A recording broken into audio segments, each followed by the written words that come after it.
With the increasing popularity of the Gallo Indio Gigante, many people have begun to take interest in this chicken breed. In fact, they've turned the hobby of raising the Gallo Indio Gigante into a highly profitable profession in the poultry industry. Now, let's explore how farmers raise thousands of Gallo Indio Gigante. For Brazilian farmers, waking up with chickens is not a joke.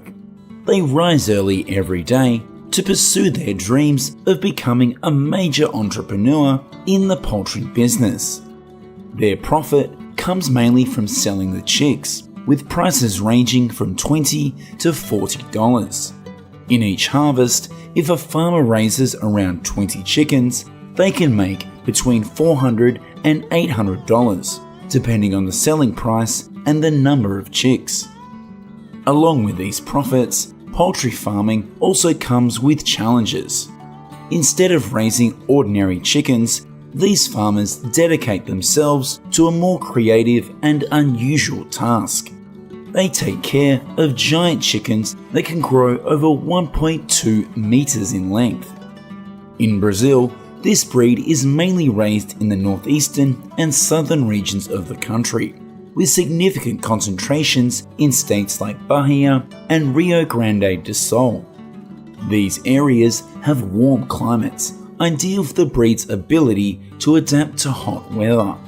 Additionally, local farming practices often involve free-range farming, allowing chickens to forage naturally, which fit their natural dietary and space needs.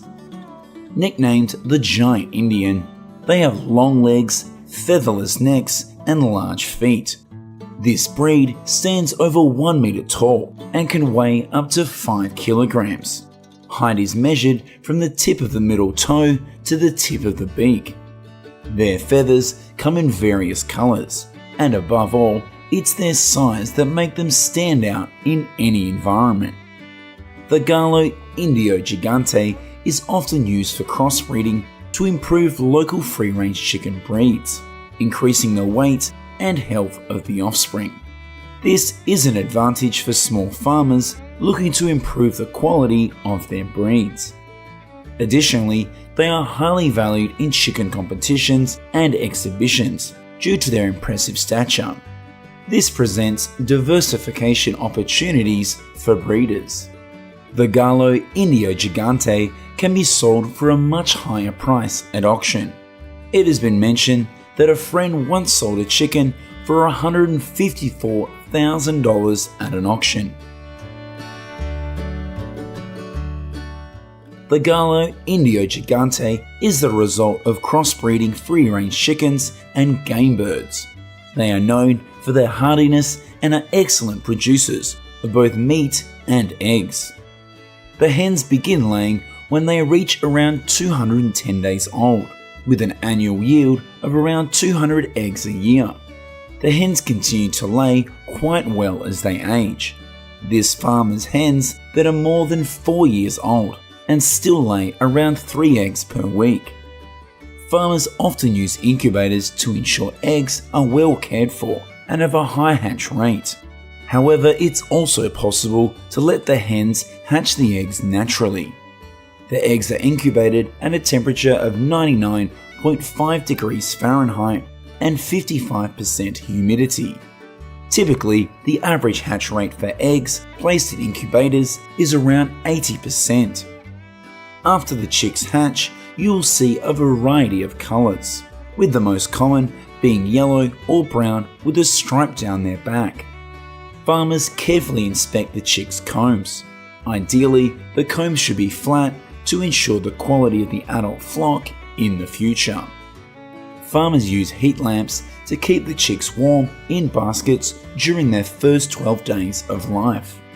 Afterwards, they are moved to a small, enclosed coop to protect them from getting too cold due to direct wind. One of the main advantages of the Gallo Indio Gigante is its hardiness, meaning they are less prone to illness and withstand harsh conditions better than commercial breeds. This makes them ideal for raising in rural and small-scale environments where conditions may be less controlled. Therefore, Gallo Indio Gigante can be raised in any region of the country.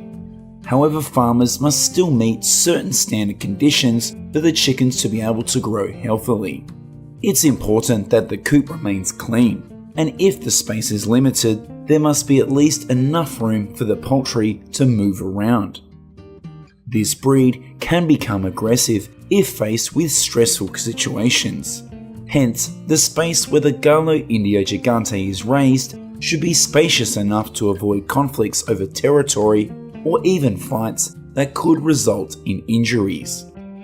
Farmers typically build coops with an area of 5 square meters and standing 2 meters tall, facing east-west. This coop has 2 walls placed at right angles to protect the chickens from strong winds. They line the coop with clay tiles, and the floor should be covered with wood shavings to absorb waste. Farmers usually place some items in the coop, like wooden frames, to keep the chickens entertained. Tree branches can also be used for the chickens to rest on. Compared to industrial chickens, the Gallo Indio Gigante does not require much infrastructure and can be raised in free-range and scattered systems. This helps to reduce costs for infrastructure and feed, as the chickens can forage for food from grass and agricultural byproducts. The Gallo Indio Gigante is often highly valued in mixed farming systems because they tend to protect the flock better and can help guard hens and chicks from small predators. This trait makes them an excellent choice for natural free-range farming. Gallo Indio Gigante can adapt to various climates and farming conditions. The durability of this breed also makes them less affected by stress and environmental changes, factors that can negatively impact other chicken breeds.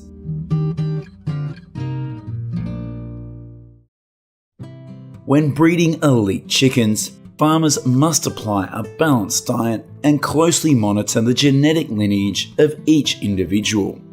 Their diet is similar to the feed used for regular chickens, starting with a ration designed for one-day-old chicks. Farmers must ensure higher amounts of calcium and vitamin D during the growth phase. Fattening feed for poultry intended for slaughter is also introduced at the end of the farming cycle. Brazilian farmers also pay close attention to adding fiber to their diet to enhance the flavor of the meat. Fresh grass is usually finely ground to make it easier for the chickens to digest. Farmers choose corn bran, vitamin supplements, and mix them accordingly. After mixing, the feed is distributed into troughs for the chickens to eat. This is typically done daily to ensure the chickens always have fresh feed. It also ensures that they receive the necessary nutrients to grow healthily. By 130 days old, these chickens are ready for slaughter. However, under specific breeding conditions, adult males that can reach an impressive weight of 8 kilograms, females will reach up to 5 kilograms. The harvesting stage is when they show their economic value compared to traditional industrial chicken breeds. The large size, firm meat, and high quality of this breed make it a premium product on the market.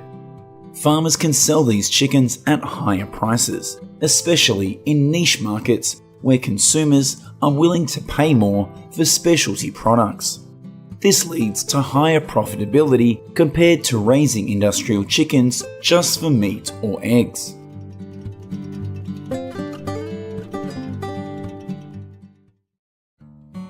Do you know how the delicious fresh Muscovy duck eggs on your dining table are produced? From selecting breeds and caring for the ducks to harvesting the eggs, every step requires the dedication and expertise of the farmers. So let's explore how they raise millions of Muscovy ducks to provide an abundant source of eggs for the market.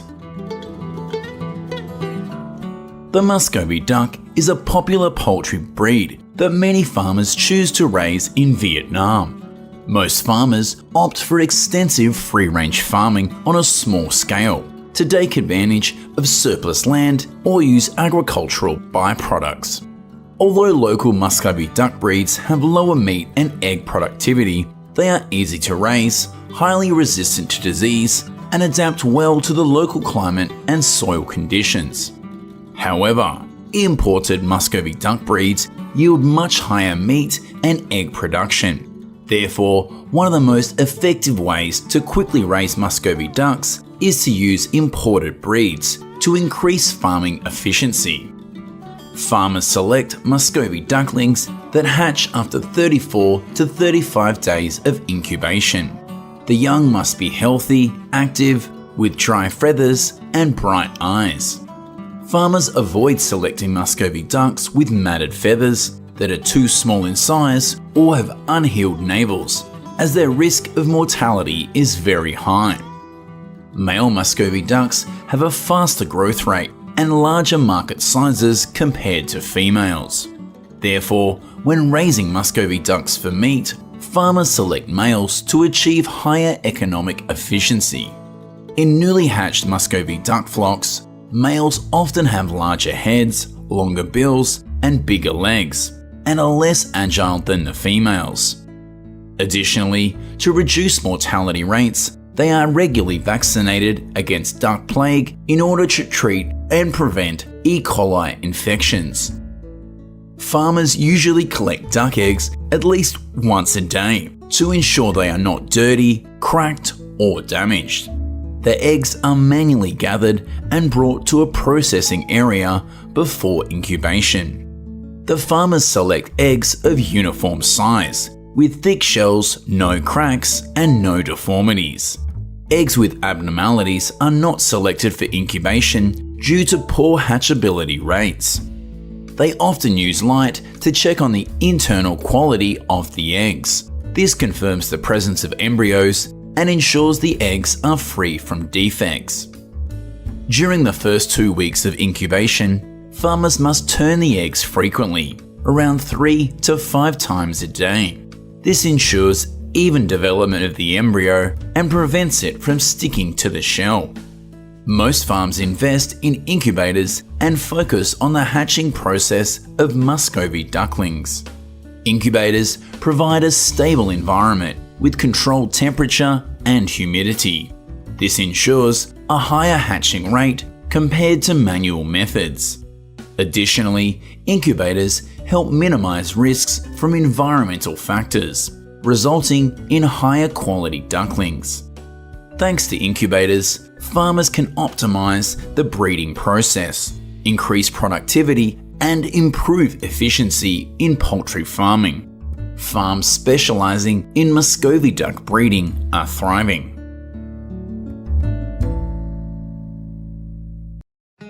To maintain optimal humidity levels, farmers add bedding materials to absorb moisture and keep the environment dry, especially in Vietnam's high humidity climate. Muscovy ducklings under 2 weeks old need to be protected from drafts entering the coop. In cold weather, incandescent bulbs are used to keep the poultry warm. Farmers use 75-watt bulbs for a brooder containing 60 to 70 Muscovy ducklings. The ducklings need 24 hours of lighting until they reach 1 week old. The lighting duration is gradually reduced as they grow. By the time the Muscovy ducklings reach 3 weeks old, only 16 hours of lighting is needed.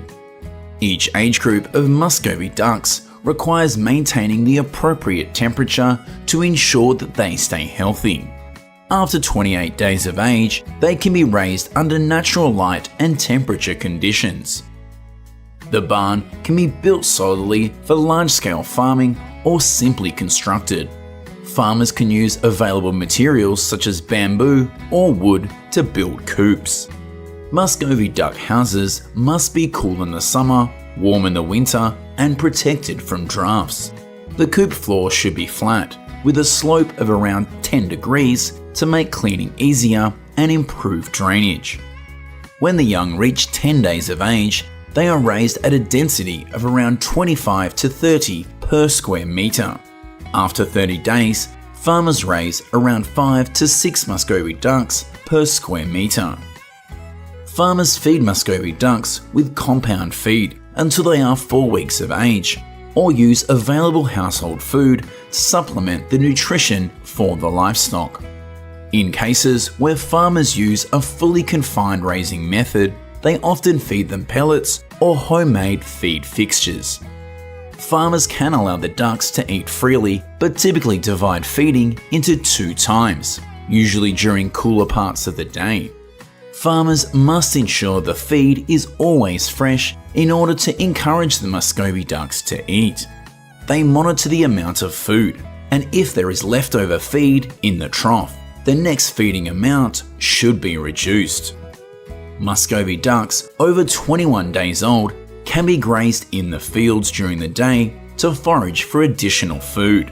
However, farmers will still need to supplement their diet. Poultry is not an aggressive animal, but if farmers do not provide enough protein in their diet, it can lead to them pecking at one another. Next is a common task on any farm. Feed and water troughs must be cleaned, and Muscovy duck waste must be removed regularly. Cleaning is simple but extremely important. This task directly impacts the health of the poultry. Typically, a 300-metre coop can accommodate 1,000 ducks, but experienced farmers only raise 500. Lower density allows Muscovy ducks to have better resistance and grow faster. Less waste is produced and the coop stays cleaner for longer. With more space, the ducks can move around freely. Many farmers choose to raise Muscovy ducks for economic growth due to the short raising period and high income that can be earned. However, compared to other livestock, this poultry has a higher loss rate. Therefore, farmers must recognise unusual signs in Muscovy ducks and make the necessary adjustments. If the flock gathers in one area, it is likely due to a draft. When the ducks' feathers are matted, it's because the coop is too humid and their care is not sufficient. Muscovy ducks over 70 days old are ready for sale. Each duck weighs around 3.5 kilograms. Not only do they need to meet a weight standard, but they also must have a uniform and healthy appearance. This breed of poultry is popular due to its sweet, lean meat that is rich in nutrients. Muscovy ducks raised through organic processes are in high demand. Their meat is primarily used in family meals. Farmers can harvest and sell eggs 3 to 4 times a year, depending on the size of the farm and care conditions. Each large farm can supply between 50,000 and 200,000 eggs annually. The eggs are typically stored in a cool environment before transportation to maintain their quality. In addition to the domestic market, some Muscovy duck eggs are also exported to Southeast Asian countries as well as China.